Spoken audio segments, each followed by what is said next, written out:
I got to start off with the George Zimmerman case. And I know there are people who say, why am I talking about this? It's not relevant. It is very relevant because I think this case says a lot about our society and the decline of our civilization. The fact that this travesty of justice is allowed to go through, I mean, in many ways, it makes me think that we deserve all of the bad things that I know are going to happen to this country. And what is really bothering me right now is the rulings from this judge with respect to the evidence that the George Zimmerman defense is not allowed to proffer for the jury. Now, in particular, and I think some of the most relevant evidence are the texts from Trayvon Martin's cell phone. And these texts, I think, are some of the most relevant evidence that there is because it shows Trayvon Martin's propensity for violence, his history of fighting. And this particular case, the critical issues in the case are who started this fight and who was winning the fight. Those are the big issues that the jury has to grapple with. Therefore, how can evidence that shows that Trayvon Martin was a proficient and fighter, how can that be irrelevant? Let me go over some of these texts that the judge is not going to allow the jury to know about. Here's one exchange. I'm going to read this verbatim. This is Trayvon Martin communicating with one of his friends. He says, quote, "The police caught me out of school." His friend replies, "So you're just turning into a little hoodlum." And then Trayvon Martin replies to that text, "Nah, I'm a gangsta." That's it. He's a gangster. So the fact that George Zimmerman is a wannabe cop, that's used against him. That's supposedly a bad thing that George Zimmerman was a wannabe cop. And so they want the jury to know that Zimmerman was a wannabe cop. But they don't want the jury to know that Trayvon Martin was a wannabe gangster. Now, isn't that just as relevant? First of all, what's wrong with wanting to be a cop? It's a noble profession. There's a lot wrong with wanting to be a gangster. But what do gangsters do? They get into fights. They're violent.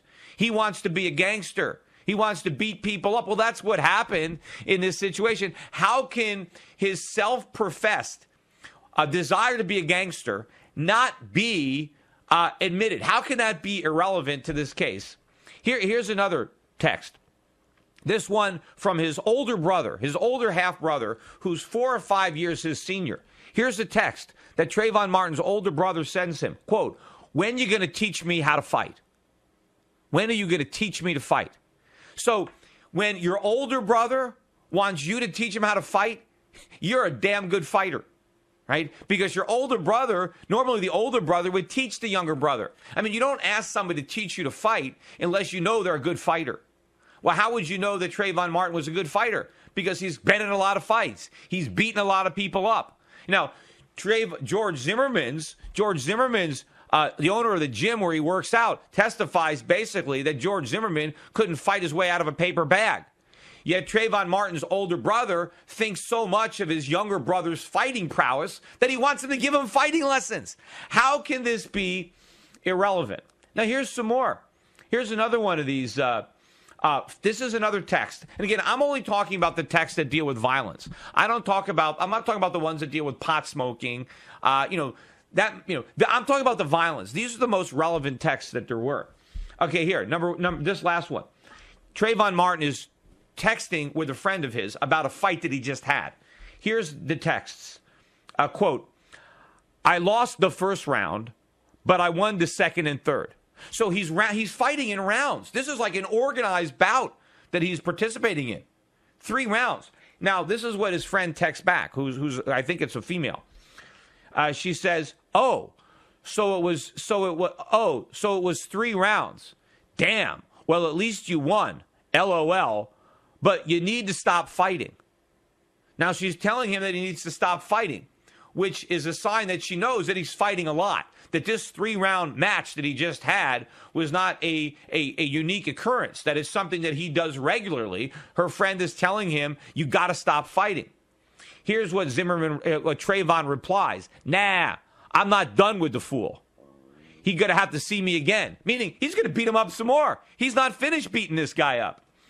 And then his friend says, no, stop. You want a gun, be satisfied till you're suspended again, huh? So he's already been suspended once, maybe for fighting. And now his friend is saying, you better stop fighting before you get suspended again. Now, how is this stuff irrelevant? Now, the judge in this case, who I think is doing a horrible job, unless her desire is just to send an innocent man to jail, the judge is denying the evidence for 2 reasons. One, she said it's irrelevant. How can it be irrelevant? What could be more relevant? Now, they're saying that, well, Trayvon Martin had no way of knowing at the time that George Zimmerman had no way of knowing how violent Trayvon Martin actually was when he so-called profiled him. Well, what difference does that make? You know, if anything, it confirms that when George Zimmerman profiled Trayvon as being a punk, he hit the nail right on the head. That's exactly what he was. He was a violent kid. He was a wannabe gangster. So George Zimmerman got it right. But we're afraid to admit that? What, because Trayvon is black, you can't say anything bad about him, even if it's true, because then it makes you a racist. But, of course, you can tell all the lies you want about somebody who's white or somebody who you're pretending is white but is actually Hispanic, and that doesn't make you a racist. So they're saying that it's irrelevant because George Zimmerman didn't know how violent he was. But I thought he had already profiled him as being a punk or a a-hole. So the fact that he would have had positive confirmation of that, somehow that would have changed the outcome, that means nothing. That is a red herring. The reason that this is relevant is because it shows, A, that Trayvon Martin had a history of fighting, that he enjoyed fighting, and that he was good at fighting. So if the jury is trying to figure out which of these 2 individuals was more likely to start a fight, a wimp who couldn't fight his way out of a paper bag, or a wannabe gangster who beats the crap out of people on a regular basis, how can not be relative to who might have started that fight and also who probably was winning that fight? Well, another incredibly bad ruling by the judge in the George Zimmerman case. And I hate to call her a judge because a judge implies some type of impartiality. This judge is anything but. In fact, if she had any integrity, she would have thrown this case out. She would have directed a verdict of acquittal for the defense. But she is there to try to orchestrate a conviction. The new ruling is that the jury will be allowed to consider lesser included offenses such as manslaughter or aggravated assault, even though Zimmerman was never indicted for any of those crimes. He was indicted for second-degree murder. So that's what the prosecution chose to do. That's what the jury should be considering. Now, the reason that the prosecution wants this is because they're hoping the jury will compromise, because they know they have no case for second-degree murder. But if they knew they had no case, why did they file the charges in the first place? In fact, on CNN the other day, the former Sanford police chief said that he was fired because he wouldn't put murder charges on George Zimmerman because he said there wasn't enough evidence. There was no probable cause. After doing all the investigation, they said there's no evidence, there's no probable cause, and the mayor's office says, we don't care. We want an arrest anyway, just charge him. And because this guy had the integrity not to do it, they fire him and they bring in some hack, some special prosecutor that's going to ignore the evidence and file charges against him anyway. This is the kind of country that we live in. Now, the problem is the jury doesn't know what the penalties are for aggravated assault. He can get 30 years in jail. The jury might think they're just, giving him a slap on the wrist. They're saying, well, okay, we won't acquit him with murder, but we'll give him this little parking ticket. They don't know what the minimum sentences can be with aggravated assault when a gun is involved. But I want to get back to what I was talking about these text messages. So first, the prosecution and the judge is saying that these text messages are irrelevant. Again, nothing could be more relevant. They went into George Zimmerman's past. They said the fact that he is a wannabe cop, that's relevant. But the fact that Trayvon is a wannabe gangster, that's somehow irrelevant. It is the most relevant evidence probably in the case. That's why the judge wants to keep it out, because they know it's impossible for the jury to convict if they know the truth about Trayvon Martin. Now, for some reason, you can't tell the truth about him because that makes you a racist. So we have to pretend that he wasn't violent in order to show that we're not racist. But the fact that we have to do that is proof of just how racist the society actually is. In fact, President Obama, he campaigned, he wants to heal the racial divide. We just found out that the Justice Department was actually spending taxpayer money to help organize anti-George Zimmerman rallies. So the president was actually fanning the flames of racism using taxpayer money. What the president should have done, if he cared about this country, if he had any integrity, he would have basically made a statement basically saying, look, the evidence shows that Zimmerman did not murder Trayvon. He would have told the truth. He would have placated the mob. He would have acted like a president. Instead, he politicized it. He jumped on the bandwagon, became part of the lynch mob, was an instigator of all this because he thought it was good politics. That's how little the president cares about his country, and that's how little he cares about racism, because what the president is doing, this trial is going to create racism. That's what it's going to do. It's going to make America a more racially divided society. It's probably going to take some white people who weren't racist, and as a result of this hypocrisy, they'll become racist. The government is creating the racism. But I want to get back to this point on, okay, it's obvious that this stuff is relevant. But here is the other point that the government says, and this is why the text messages are kept out. They're saying that we have no way to authenticate that the texts were actually sent by Trayvon.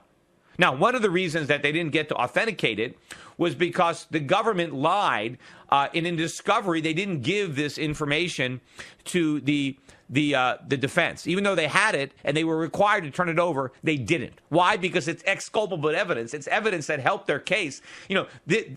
Based on this evidence, they never should have filed the case. But so that was a violation of law. But common sense would tell you this is Trayvon Martin's cell phone. The police took it off his dead body. Nobody tampered with it. Who else would have sent these texts but Trayvon?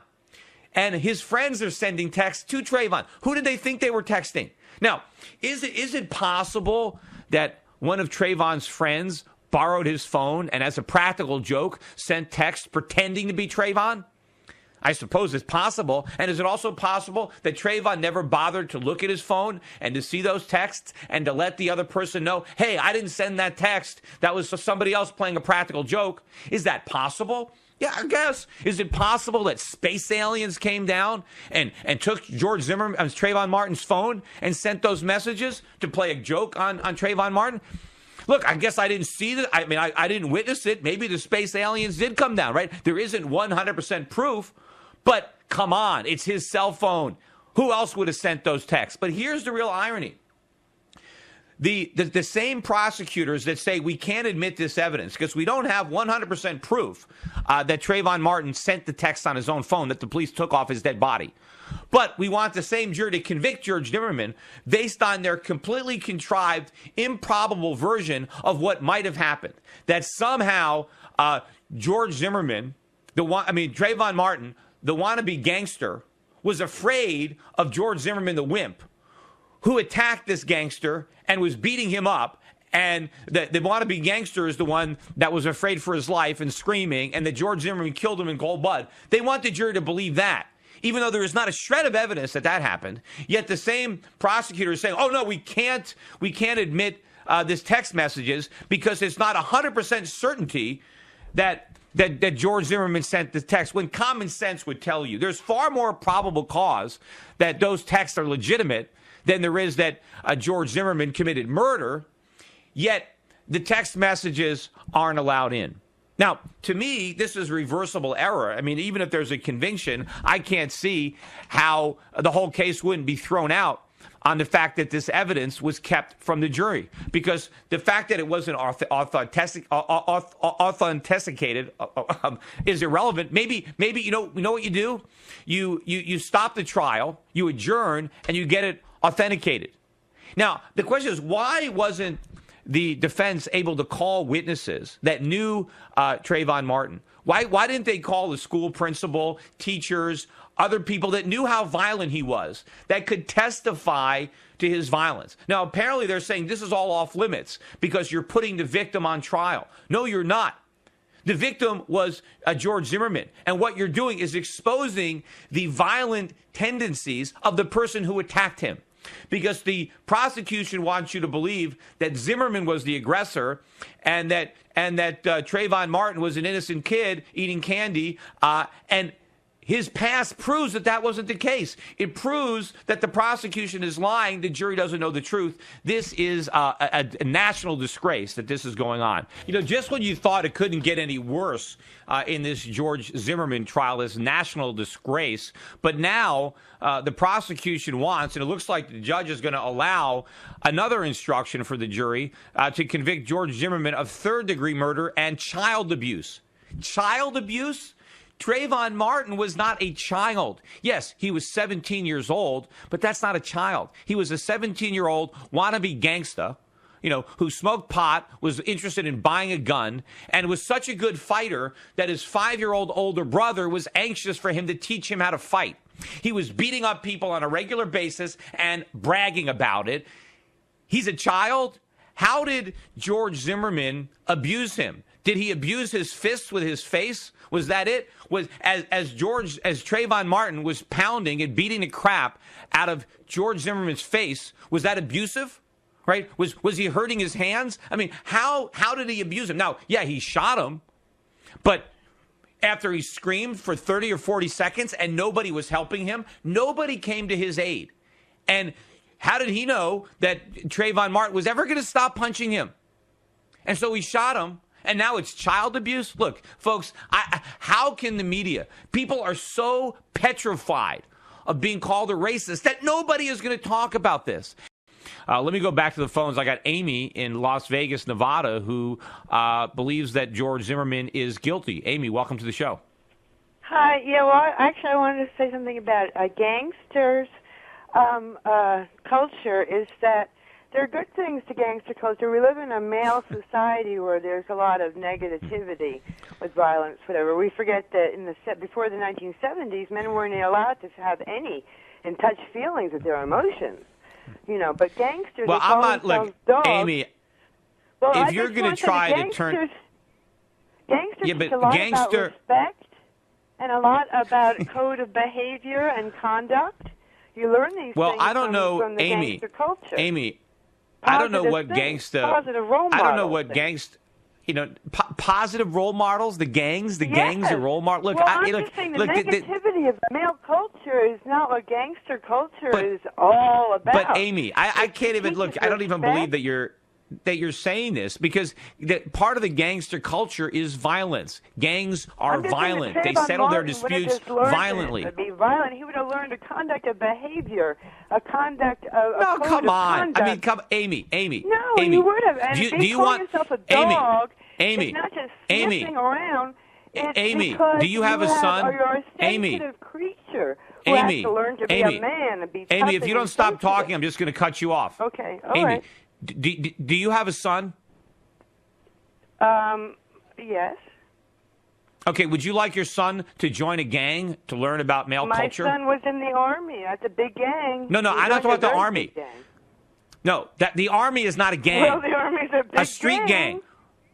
No, it's not. If you're going to compare the United States Army to the Crips or the Bloods, you know, to gangsters, I mean, this is unreal that you're even saying this. He's learning about guns and how to be violent. He's living in a male violent world. No, if you want, look, being in the gang is not like being in the Cub Scouts or the Boy Scouts or the Army. Gangs are violent. They commit crimes. Other ways. There are other ways to settle things. I mean, look, Amy, that's I mean, if you're going to say that you think George Zimmerman is guilty, at the same time you're going to tell me that gangs are a positive role model for young boys and they're not violent, then you've completely invalidated your objectivity, and you know anything that you might have to say on why you believe George Zimmerman might be guilty would be irrelevant. So I thank you for your call, and I really think you ought to study up a little bit more on gangs before you start glorifying them as role models for our children.